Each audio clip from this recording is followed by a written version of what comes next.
جو کم سے کم ہماری نہیں ہے. یہ بات بھی آ رہی ہے کہ ذرائع سے کہ MQM نے کوئی 4 سے 5 وزارتیں مانگی ہیں اور سندھ کی گورنرشپ مانگی ہے. دوسرا گورنر صاحب آپ پیر صاحب سے ملے ہیں, کیا جواب دیا؟ اچھا, پہلی بات تو یہ کہ گورنر تو ہمارا ہے, مانگیں گی کیوں؟ ٹھیک ہے نا. تو اور جی, اور دوسری بات یہ ہے کہ وزارتوں کے حوالے سے گفتگو شروع ہوگی تو ہم یہ دیکھیں گے کون سی ایسی وزارتیں ہیں جس سے نہ صرف سندھ کے شہری علاقے بلکہ ہم پورے پاکستان کی خدمت کر سکیں. پیر صاحب پگاڑا والی جواب دے دیں پھر. دیکھیں, میری ابھی کچھ دیر پہلے پیر صاحب پگاڑا سے بات ہوئی. کچھ لوگ ان کا کندھا استعمال کر کے کچھ ایسے بیانات اور باتیں دے رہے تھے, کر رہے تھے. پیر صاحب نے آج ایک بات بڑی واضح کر دی ہے کہ میں اور میرا خاندان پاکستان کے استحکام کے ساتھ کھڑے ہیں. جو ان کی جماعت, جو حر جماعت کہلاتی ہے, وہ پاکستان کی سرحدوں پر, بارڈرز پر موجود ہے. میرا خاندان اور میں کل بھی فوج کے ساتھ تھے, آج بھی فوج اور پاکستان کے استحکام اور اس کی معیشت کے ساتھ کھڑے ہیں. اور میں کوئی بھی ایسا اقدام یا فیصلہ نہیں کروں گا جس سے پاکستان کے استحکام پر یا پاکستان کے اس وقت کے حالات کے اوپر کوئی بوجھ پڑے.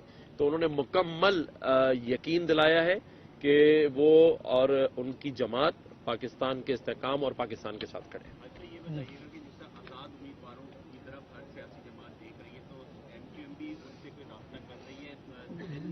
اور دیگر شہروں میں ساتھ ساتھ مجھے یہ بتا دیجیے جو آپ کی مخالف سیاسی جماعتیں وہ ٹریبونل میں چلی گئی ہیں MQM کے خلاف فارم 45 لے کر, تو اس کو لے کر کیا تیاری؟ جی ان کا حق ہے, وہ ہمارا حق ہے, ہم اس کو ڈیفینڈ کریں گے. لیکن 2013 میں تمام لوگ لے گئے تھے. MQM کے ایک جیتے ہوئے لوگوں کے خلاف تمام پاکستان کی سیاسی جماعتیں ایک جماعت کے خلاف گئی تھی.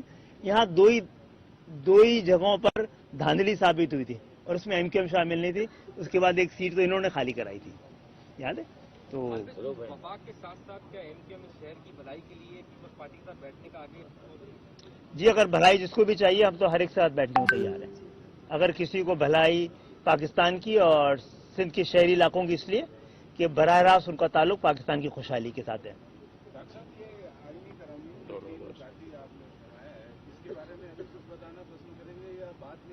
نہیں, ہم تو بہت وضاحت سے اس پہ بڑی وضاحت کے ساتھ 2-3 پریس کانفرنسز کر چکے ہیں. سمپل سی بات یہ ہے کہ پاکستان کی قومی اور صوبائی حکومتوں کو آئین نے تحفظ دیا ہوا ہے, تو آپ ضلعی حکومت کو بھی آئینی تحفظ دیں, آپ دیہی اور شہری حکومت کو بھی آئینی تحفظ دیں. دوسری یہ کہ آئین میں درج ہے تمام باقی ملکوں میں آس پڑوس کے بھی آپ کے جو اختیارات اور محکمے صوبائی حکومت اور وفاقی حکومت کے ہیں, اسی طرح آئین میں درج ہو کہ 3rd ٹیئر آف گورنمنٹ بلدیاتی حکومتوں کے کیا اختیارات ہیں اور کون سے محکمے ان کے پاس آنے چاہیے. تیسری بات یہ ہے کہ آئین تقاضا کرتا ہے ایک ایسی 3rd ٹیئر آف گورنمنٹ, ایک ایسی بلدیاتی حکومت کو جو سیاسی طور پر, انتظامی طور پر اور مالی طور پر مکمل طور پر خود مختار ہو. تو اس کے لیے بھی ہم نے آئینی ترمیم کی ہے کہ آئین ذمہ داری لے کہ کتنا وفاق کو ملنا ہے, کتنا صوبے کو ملنا ہے اور کتنا بلدیاتی حکومت کو ملنا ہے. ہم 18ویں ترمیم کو رول بیک کرنے کی بات نہیں کرتے ہیں, لیکن 18ویں ترمیم کی بدنیتی کی وجہ سے وہ ڈیولوشن پاور کی وجہ ایکیومولیشن پاور ہوا ہے, جس سے پاکستان کی سلامتی کو بھی اور پاکستان کی دفاع کو بھی اور پاکستان پہ بڑھتے ہوئے کرتے سب کی ذمہ داری 18ویں ترمیم کی بدنیتی کی وجہ سے ہوئی ہے. وہ ترمیم اتنی بری نہیں تھی اور MQM نے اس میں اپنا حق ادا کر دیا تھا 140 ڈال کر, اس کی تمام خرابیوں کو ایک لفظ میں ٹھیک کر دیا تھا. دنیا میں کہیں حکمرانوں کو یہ عیاشی میسر نہیں ہے کہ آئین کی کس شق پہ یہ چوائس میسر نہیں ہے کہ آئین کی کس شق پہ عمل کرنا ہے, کس پہ نہیں کرنا ہے. سب پر عمل کرنا ہے جناب عالی. یہ چھوٹ ان کو صرف دی گئی ہے. اوکے, بہت شکریہ. سلیم بھائی یار یہ